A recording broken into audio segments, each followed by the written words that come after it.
Olá, pessoal! Já aconteceu com você de precisar fazer uma pequena alteração em uma classe e acabar quebrando diversas outras partes do sistema?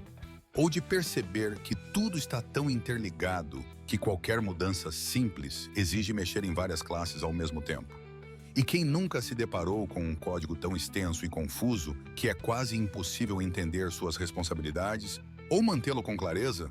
Pois bem, se você já passou por isso, este episódio é para você. Hoje vamos falar sobre como o princípio de responsabilidade única ajuda a lidar com essas situações. Bem-vindos ao Deve Tá de Brincadeira Aí, o podcast que descomplica o mundo da tecnologia. Eu sou o Félix Codeiro, uma pessoa tão real quanto o tênis Nike que você comprou na Shopee por R$ 30. E hoje estou aqui com um convidado especial, o Sereno Responsável. Sereno, seja muito bem-vindo. Olá, Félix. É um prazer estar aqui. Estou animado para explorar o princípio de responsabilidade única com você e nossos ouvintes. Então, Sereno, vamos começar pelo básico. O que exatamente é o princípio de responsabilidade única? Ótima pergunta, Félix. O princípio de responsabilidade única, conhecido pela sigla SRP, afirma que uma classe, módulo ou função deve ter uma e apenas uma razão para mudar. Isso significa que cada unidade do código deve se concentrar em uma única tarefa ou responsabilidade e fazê-la bem. Entendi. Então, se uma classe é responsável por, digamos, cadastrar usuários, ela não deveria também ser responsável por enviar relatórios ou gerenciar configurações, certo? Exatamente, Félix. Quando uma classe tenta fazer muitas coisas ao mesmo tempo, qualquer mudança em uma dessas responsabilidades pode ter um impacto negativo nas outras. Isso torna o código mais difícil de manter e evoluir. Interessante. Então o SRP é como aquele amigo que só quer fazer uma coisa de cada vez, mas faz com perfeição. Nada de multitarefas atrapalhadas por aqui. Sereno, agora que já entendemos o que é o princípio de responsabilidade única, por que ele é tão importante no desenvolvimento de software? Ótima questão, Félix. O princípio de responsabilidade única é crucial por vários motivos. Primeiro, ele facilita a manutenção do código. Quando uma classe tem apenas uma responsabilidade, ela tende a ser menor e mais coesa, o que torna mais fácil localizar problemas e fazer alterações sem causar efeitos colaterais inesperados. É como ter um manual de instruções que só explica uma função, em vez de um livro gigante que mistura tudo, certo? Exatamente. Além disso, o SRP aumenta a legibilidade do código. Classes que fazem apenas uma coisa são, em geral, mais fáceis de entender. Isso é especialmente importante em projetos grandes, onde encontrar e compreender o comportamento de uma classe pequena e focada é muito mais tranquilo do que tentar decifrar uma classe complexa e confusa. E tem mais alguma vantagem? Sim, tem. O SRP também ajuda a reduzir o acoplamento entre as partes do sistema, promovendo a reutilização de componentes e facilitando os testes. Quando cada componente tem uma responsabilidade bem definida, você pode testá-lo de forma isolada, sem se preocupar com lógicas externas irrelevantes. Então, além de deixar o código mais organizado, o SRP também ajuda a criar um ambiente de desenvolvimento mais saudável e menos sujeito a surpresas desagradáveis. Sereno, agora que sabemos da importância do princípio de responsabilidade única, como podemos identificar quando ele está sendo violado? E você pode nos dar algum exemplo? Claro, Félix. Uma forma de identificar violações do SRP é observar o número de motivos que podem levar uma classe a mudar.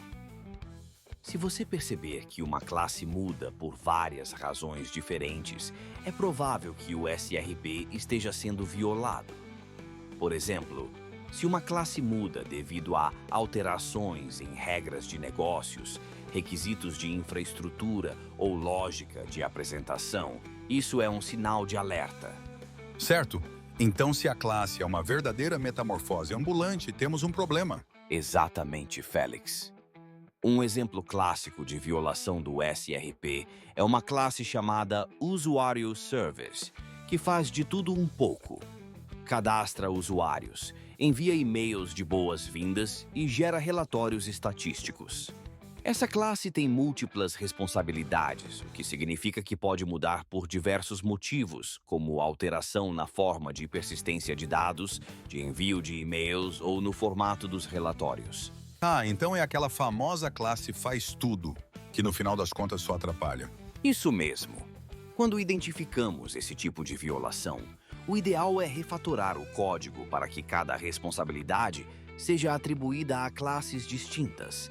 Assim, cada classe fica com uma única tarefa, tornando o sistema mais organizado e fácil de manter. Sereno, agora que já sabemos identificar quando o princípio de responsabilidade única está sendo violado, como podemos aplicar o SRP na prática? Ótima pergunta, Félix. Uma estratégia comum para aplicar o SRP é extrair cada responsabilidade para uma classe separada.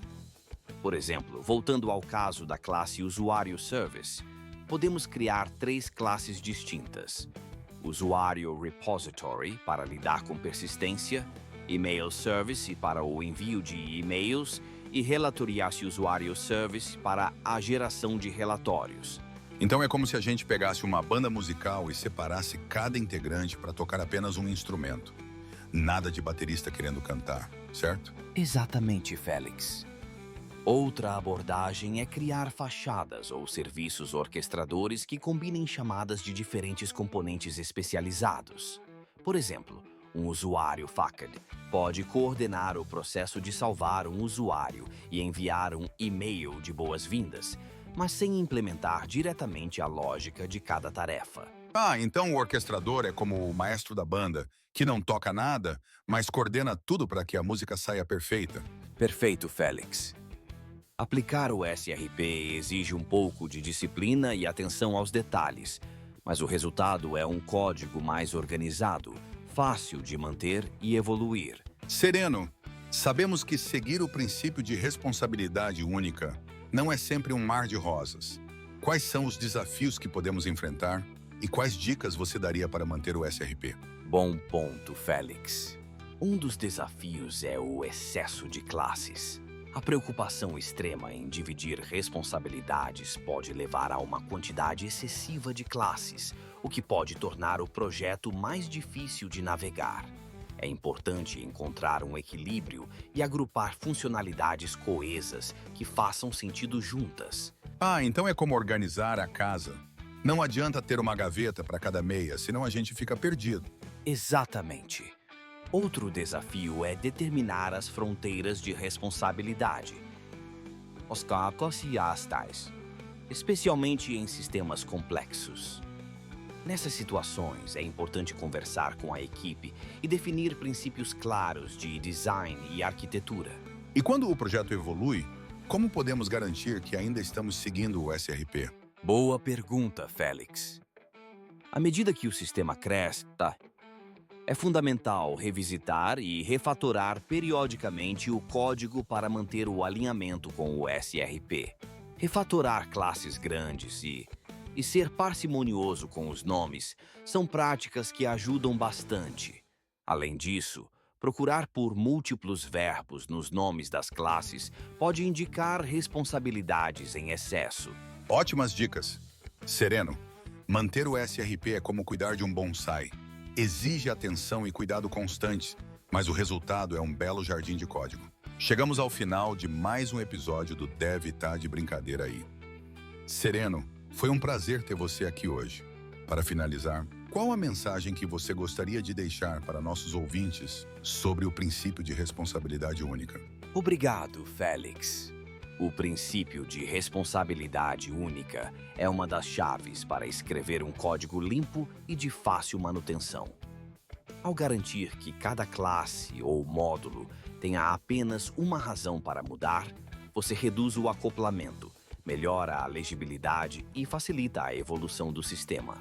A prática do SRP exige disciplina, mas os benefícios são imensos, resultando em um software mais sólido e escalável. Muito bem colocado, Sereno. Espero que nossos ouvintes tenham aprendido tanto quanto eu hoje.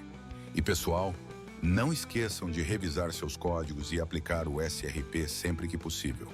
No próximo episódio, vamos falar com Mortílio Limpeza sobre o princípio: código que não é mais usado deve ser removido. Não percam, até a próxima.